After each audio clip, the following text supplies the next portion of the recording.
자, 이번 시간에는 부가가치세 이론 제5장입니다.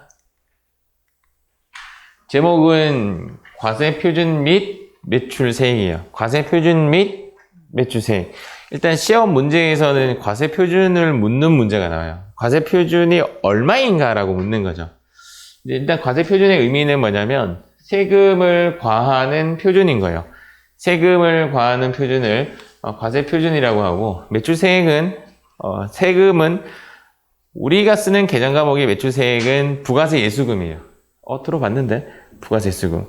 판매할 때 딸려오는 그 부가세를 매출세액이라고 해요. 내가 살 때 내는 부가세를 뭐라고 하죠?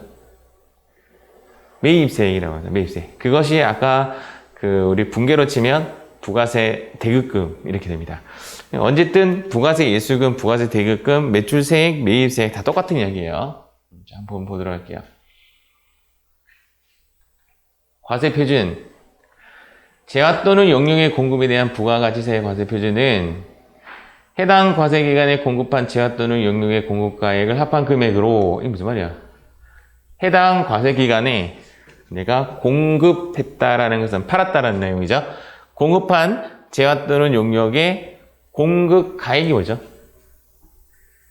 1,000원에 100원 이렇게 하면 그 1,000원이 뭐죠? 공급가액. 1,000원에 100원이라면 이 100원이 세액인 거죠. 그래서 공급가액, 1,000원에 100원에 그 1,000원을 이야기하는 겁니다. 공급가액을 합한 금액으로 한다.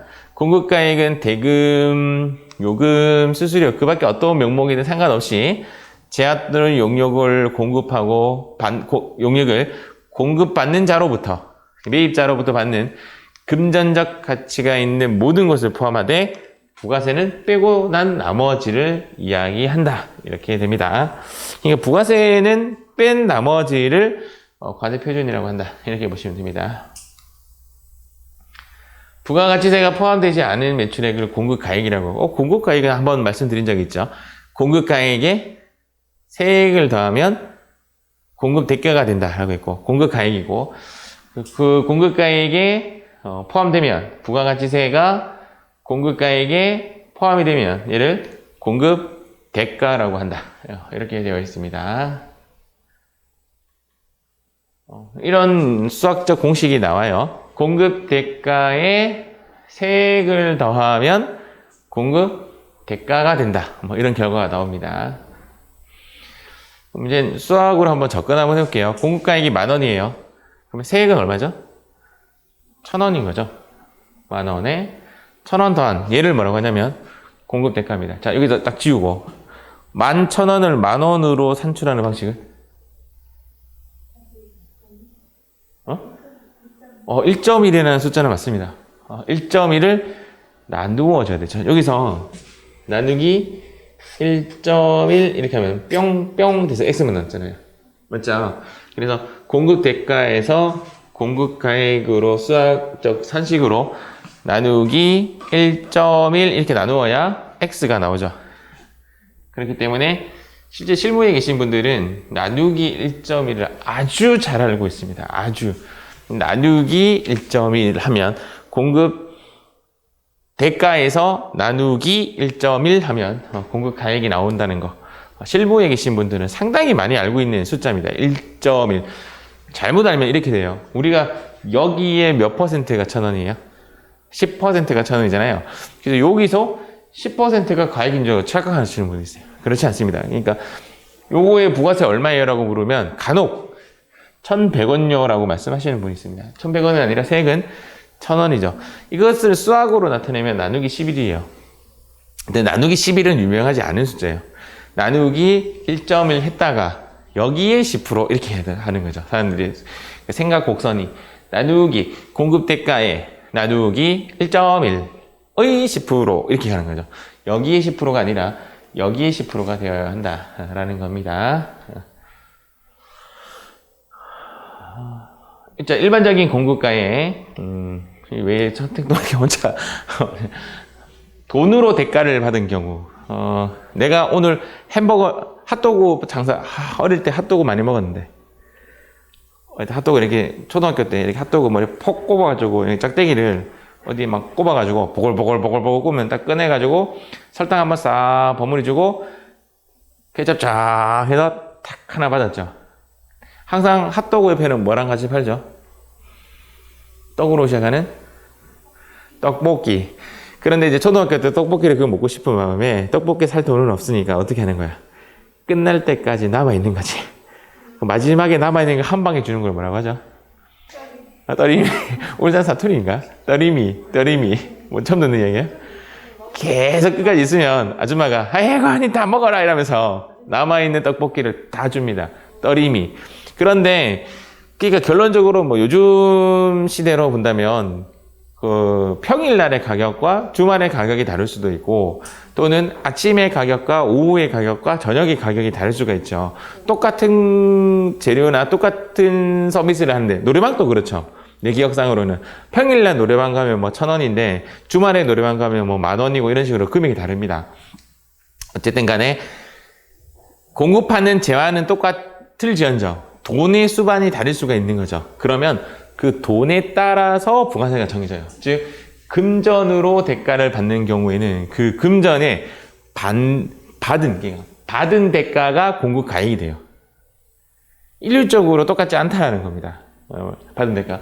근데 금전 이외의 대가를 받는 경우라면 내가 돈으로 받는 것이 아니라 다른 물건으로 받는다면 그때는 공급한 재화 용역의 시가입니다. 그러니까 개념상은 이렇게 돼요. 내가 물건을 주고 돈을 받으면 그 돈을 받은 대가가 공급가액이 되는데 돈으로 안 받고 물건으로 받으면 내가 금방 준 것에 대한 시가, 우리 준 것에 대한 시가로 공급가액을 따집니다.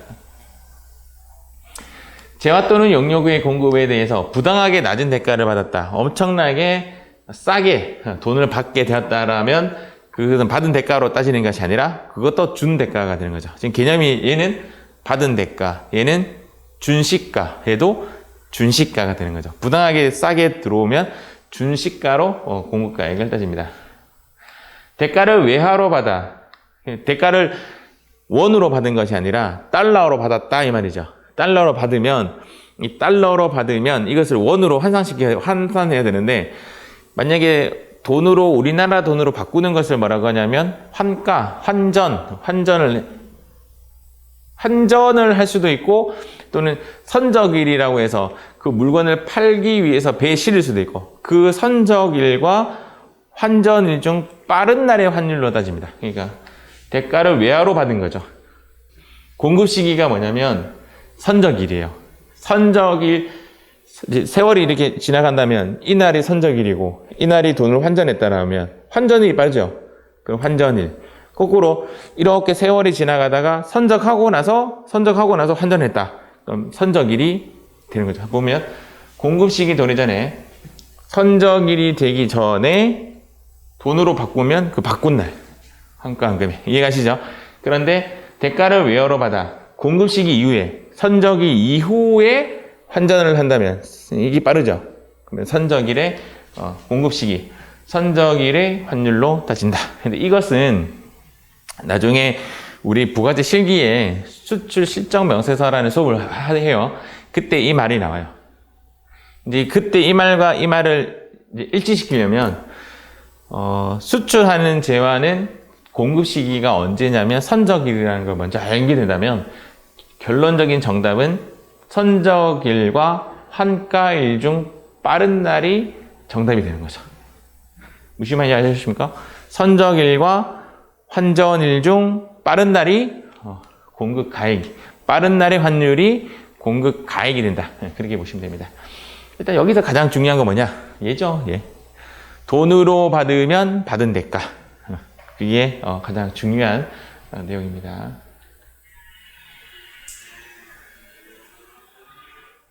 한 번 더 정리한 거예요. A하고 B하고 재화를 A가 B에게 재화나 용역을 공급하면 돈으로 받았다면 받은 대가. 그런데 돈으로 안 받으면 또는 부당하게 낮은 대가로 받으면 돈 또는 부당하게 낮은 대가를 받으면 준시가가 되는데 이쪽이 중요한 부분이죠. 받은 대가로 공급가액을 따진다. 아까 이야기했던 대로 환가일이 돈 바꾸는 거예요. 환가일과 선적일 중 환율은 빠른 날, 이날의 환율 따지면 되는 거죠. 그런데 외화로 보유를 하고 있다가 환전하기 전에 선적이 왔다. 그 말은 환전은 뒤에 일어날 수 있는 거죠. 어쨌든 선적일이 빠르기 때문에 선적일의 환율이다. 이렇게 보시면 됩니다. 선적일이 지났는데도 아직 돈을 못 받았다. 그럼 당연히 선적일이 빠를 수밖에 없죠. 언젠가는 받겠지. 언젠가는 돈을 환전하겠지. 그러면 선적일이 당연히 이 날짜, 빠른 날짜, 환전일하고 또는 환전일이란 말과 환가일이란 말과 똑같은 말이에요. 두 날짜 중 빠른 날의 환율로 따진다. 그렇게 보시면 됩니다. 결론은 이제 요거. 자, 다음. 외상 판매 및 할부 판매. 그럼 당연히 외상 판매를 하고 할부 판매를 했다 하더라도 공급한 제어의 총 금액이 공급 가액이 되겠죠. 그게 뭐 어려운 이야기 아니고. 장기 할부, 중간 지급 조건부, 완성도 기준 지급, 전력 등 구액을 단위를 끊을 수 없는 공급. 이 네 가지는 항상 답이 나오는 것이 대가의 각 부분을 받기로 한대요. 받기로 한대. 장기 할부와 보통 할부가 재무회계에서는 나누어지지 않은데 부가세에서는 나누어서 이야기해요. 여기서 말하는 할부는 단기 할부, 여기서 말하는 할부는 장기 할부. 그래서 중간에 할부는 돈이 이렇게 따로따로 받겠죠. 대가의 각 부분을 받기로 했을 때 그때 계약에 따라 받기로 한 대가의 각 부분을 공급 가액으로 합니다. 그렇다고 보시면 돼요. 여기 부분은 크게 중요하지 않습니다. 자, 관련된 문제 한번 볼게요. 자, 한번 보세요.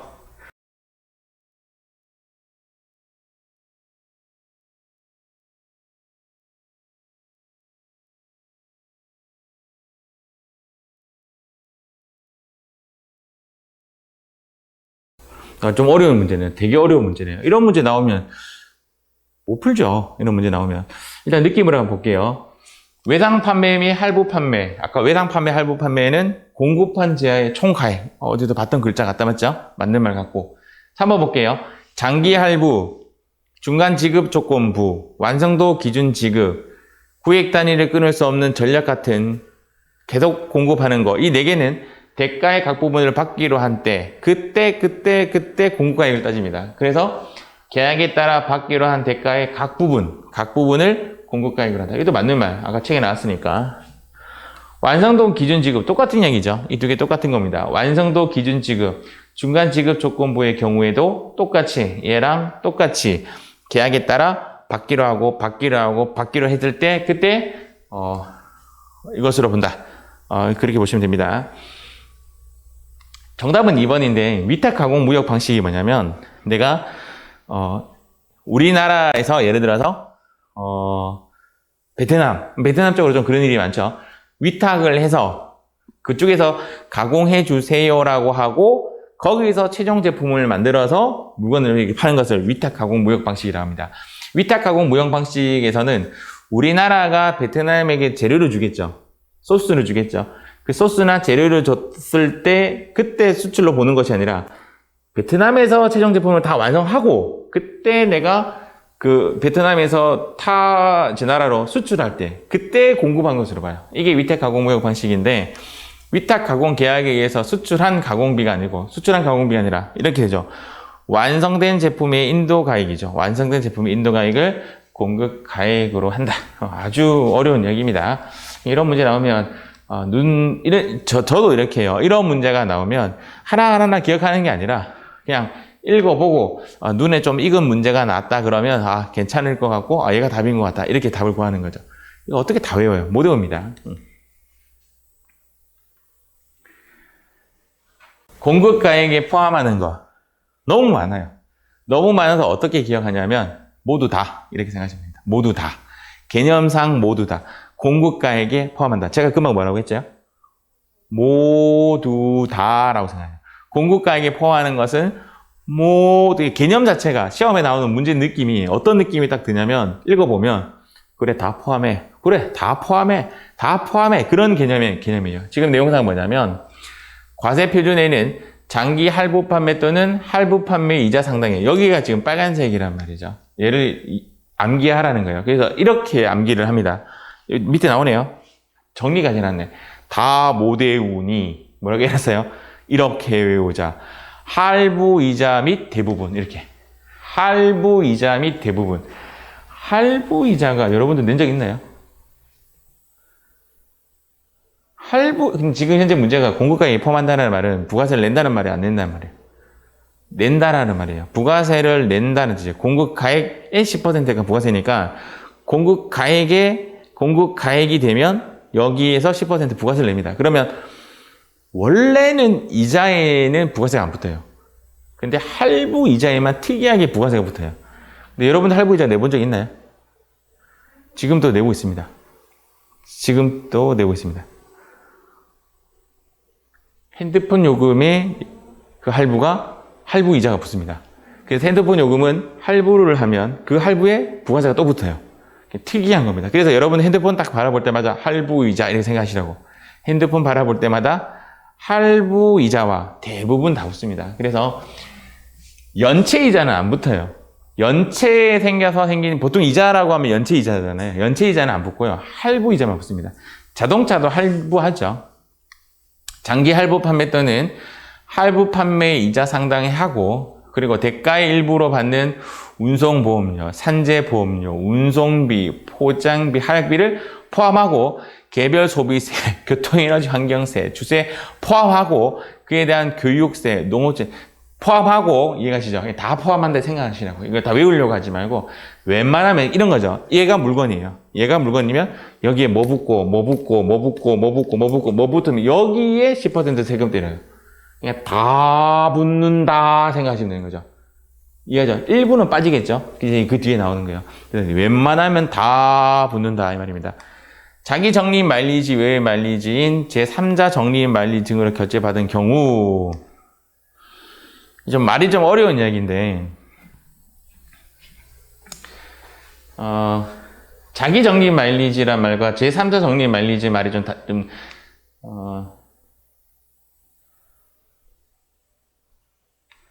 이게 이제 어떤 이야기냐면 내가 만약에 치킨집을 하는데 10번을 다 먹었어. 10번을 다 먹으면 하나의 치킨을 더 줘. 그러면 하나의 치킨을 무상으로 줄 거 아니에요. 10번 먹고 내가 그 고객한테 한 번은 공짜로 주겠죠.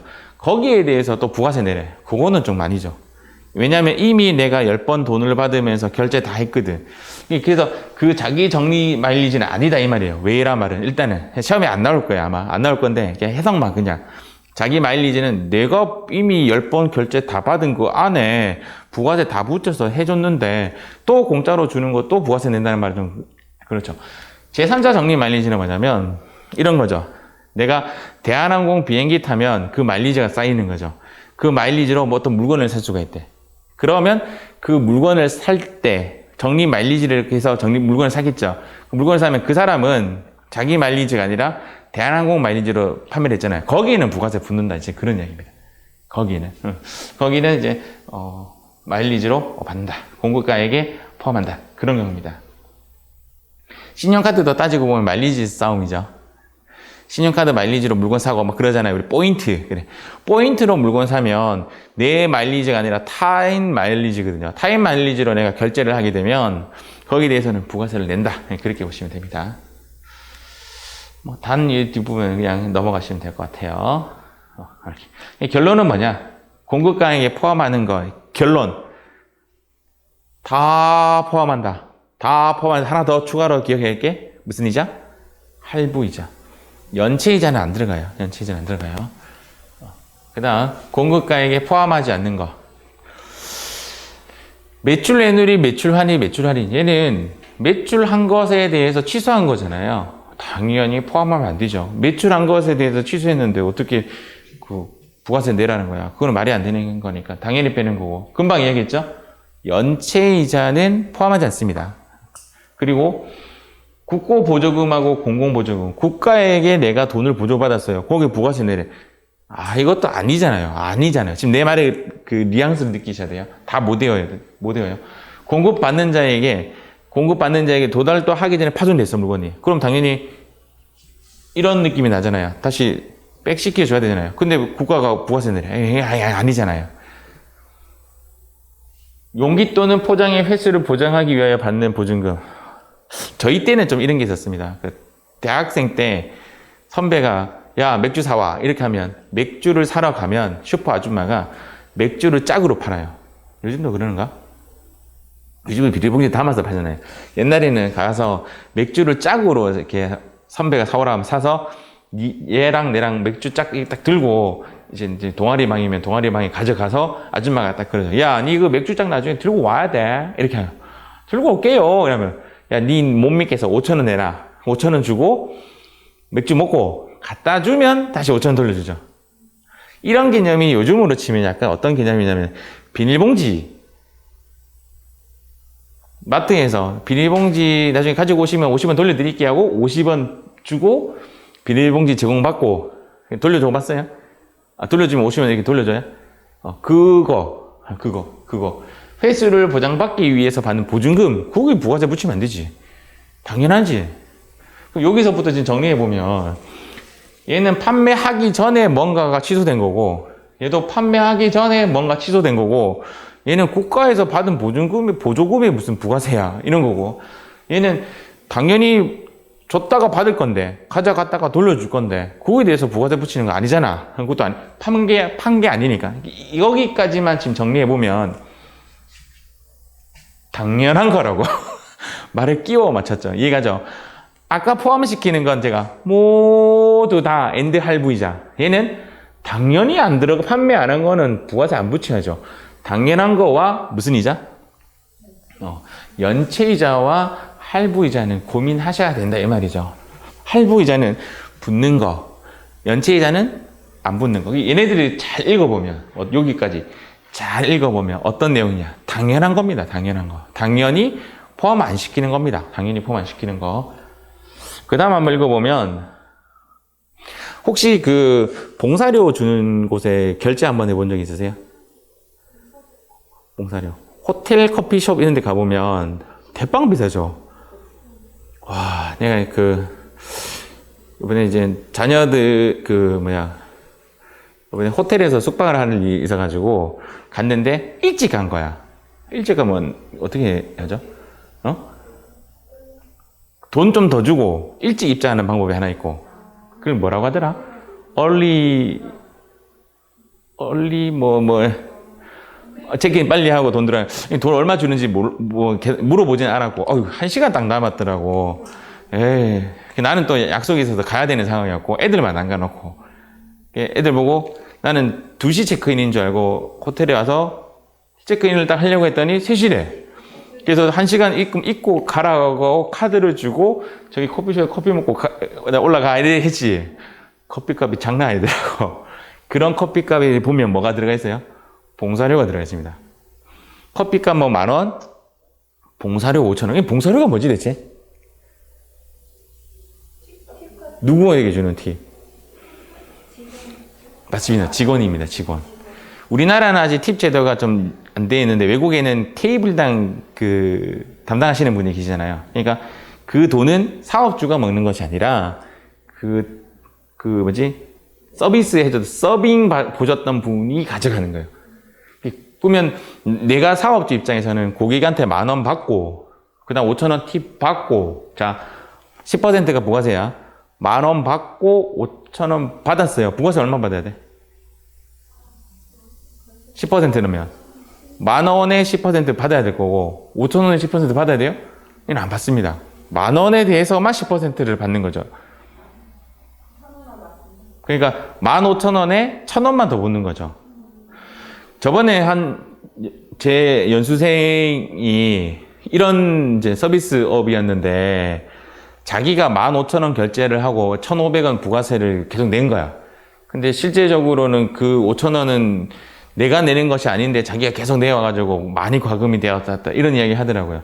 그것은 5,000원에 대해서는 부가세 안 매겨도 되는 거예요. 카드 결제를 이렇게 해서 봉사료라고 표시해서 별도로 구분하면 부가세 안 내는 거죠. 모르면 내가 1,500원 내야 되나? 실제 맞죠? 그래서 음식 숙박 용역에 대해서 함께 받는 종업원의 봉사료 중 대가와 구분 기재한 경우로 봉사료를 종업원에게 지급한 사실이 확인되는 봉사료. 봉사료 하면 5%라는 게 있습니다.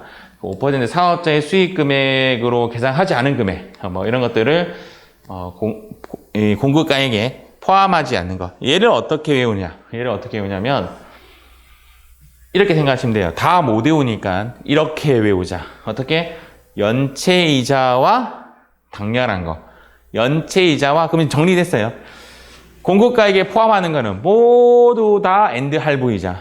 공급가액에 포함하지 않는 거는 연체이자와 당연한 거. 하나만 더.